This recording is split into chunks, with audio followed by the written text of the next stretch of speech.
present George Edwards in Dr. Jekyll and Mr. Hyde.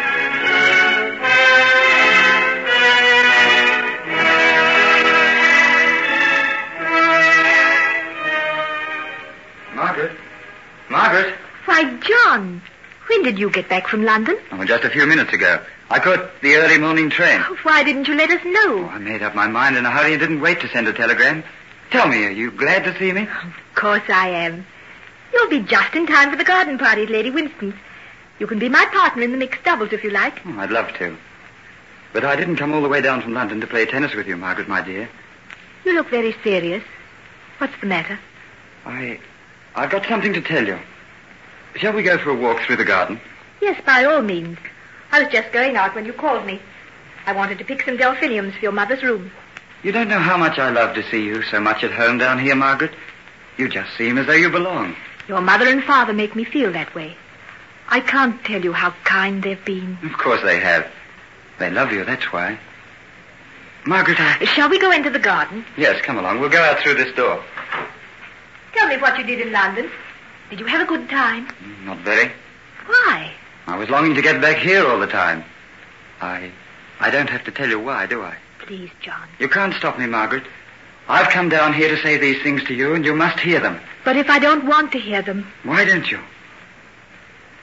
Margaret, it's months now since I spoke of this. You asked me to give you time. Haven't I been patient long enough? You've been marvelous. Don't think I'm not grateful. Grateful? Do you think it's gratitude I want from you? Margaret, look at me.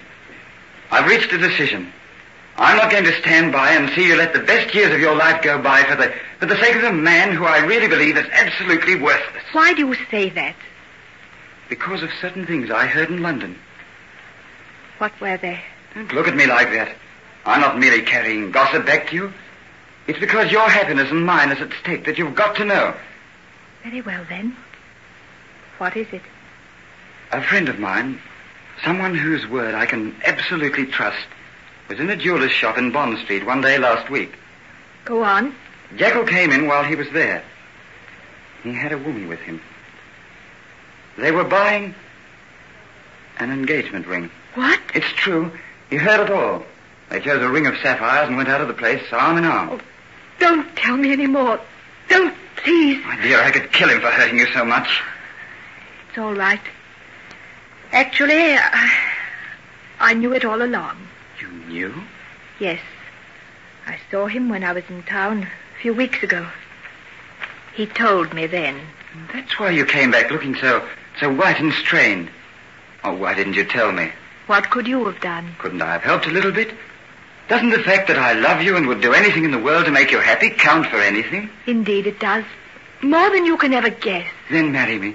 Let me take you away. Let's begin a new life together and wipe out all the old disappointments and pain. Do you think that's possible? Yes, of course I do. You don't know what a really happy love can be. You've never really been happy with Henry. There was always some sort of dark shadow over him all the time. Perhaps you're right. And perhaps that's why I loved him so much.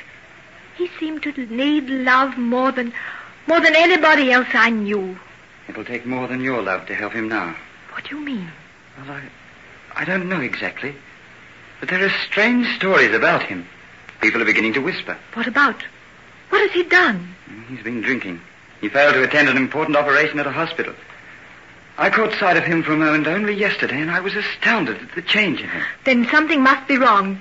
He'd never do that unless there was. Yes, there's something wrong, all right. There's always been something wrong with him. Some queer, sinister streak in him that's coming to the fore. Margaret, don't you remember when we were children how he sometimes seemed to be possessed of something almost unholy? Then perhaps we shouldn't judge him too harshly. Perhaps not. But can't you see that he's no man for you, my dear? What happiness could there possibly have been with him? I don't know. I just know that he seemed to possess me body and soul. And I'd have done anything for him. Gone anywhere he wished. But that's all over now, isn't it? He's going to marry someone else. Yes. All over. And you? Aren't you going to marry someone else? Someday? I suppose so. Then let it be soon.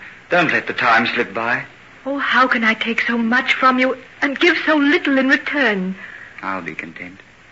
Just to have you with me always is... Oh, I'm so tired, John. So tired. Yes, I know. I'll help you to forget. We'll be happy together. We'll be happy. But I don't think I'll forget. Ever.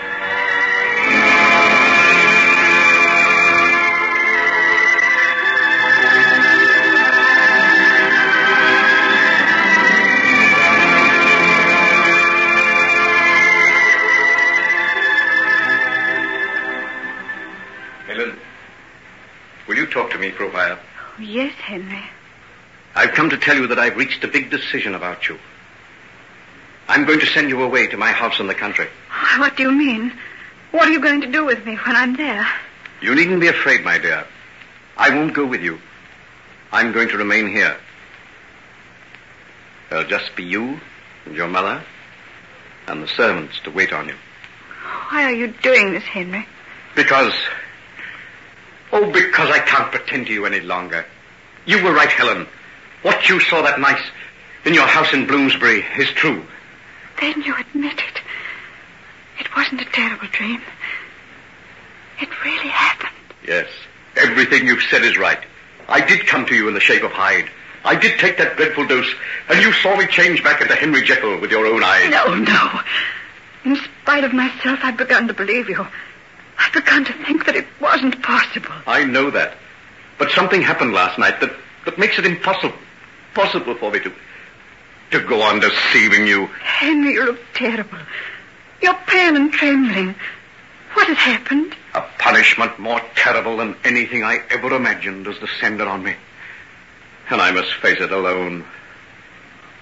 That is why I'm sending you away. But you must tell me.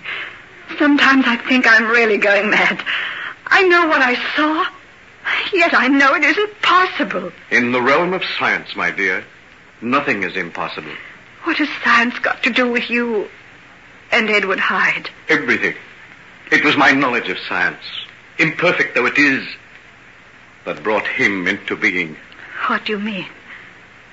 You're not saying that you created him? No. That was done the moment I was born. Edward Hyde is nothing more or less than the visible form of my lower, baser self. I can't understand. I know I saw him. I know I saw him change to you. But still I feel it isn't possible. Let me put it this way. You know that within yourself there are two forces. One for good, one for evil. Haven't you been conscious of them? Of course, that applies to everybody. To everybody. But only to me occurred the thought that these two elements could be freed from one another. The evil to follow his inclinations, the good to pursue his highest ideals, without the constant urge to abandon the austere path of the spirit and indulge to the full the flesh. Henry, when I hear you speak like that, when I see your face as it is now, all the horror of the past few days vanishes. You're once more the man I loved and worked with. I can see again the tender, compassionate face of the saint, bending over the suffering men and women who came to you for help. Can't we forget all that happened? Can't we go back to the clinic again? They're waiting for you, Henry. I can never go back again. Why? You can't desert them. Think how they need you. Who'll look after them if you're not there? I hope that you and my friend Hugh Lanyon will take my place. But why? Why? I don't understand what you've been telling me. It seems like some sort of nightmare. Oh, if only it was. If only I could wake and realize that the horror that possesses me was nothing more than a dreadful vision of the night. Henry, tell me, what is it that makes you shudder and turn pale? I've brought this terrible fate on myself. Therefore, I must endure it alone. But what is it? What? In the beginning, it was Jekyll who was stronger than Hyde. And now it is the other way. Hyde is the master. I am now his slave. But how? He takes possession of me any time he likes. No. At one time, he could only appear when I took the medicine. Now I have to take it to change myself back into Jekyll. Oh. It happens more and more frequently. I have to take stronger and stronger doses, even to the danger of my life. Henry, no. Oh, no. Oh, don't cry, dear. Don't cry, dear. I had no right to tell you. Yes, you had. I wanted to know. We'll fight it together. There must be some way. None that I know of. You must go on taking the medicine. You must fight against him all the time. But I can't fight. I can't fight. I feel myself growing weaker. Weaker after each attack. At one time, Hyde was weak and puling. Now, he has been indulged to the full. He is possessed of a terrible strength. He attacks me like a raging monster. I have no power to resist him. Perhaps if I were with you. No, never dream of such a thing. I couldn't answer for what might happen. He's now so vile, I dare not let him loose.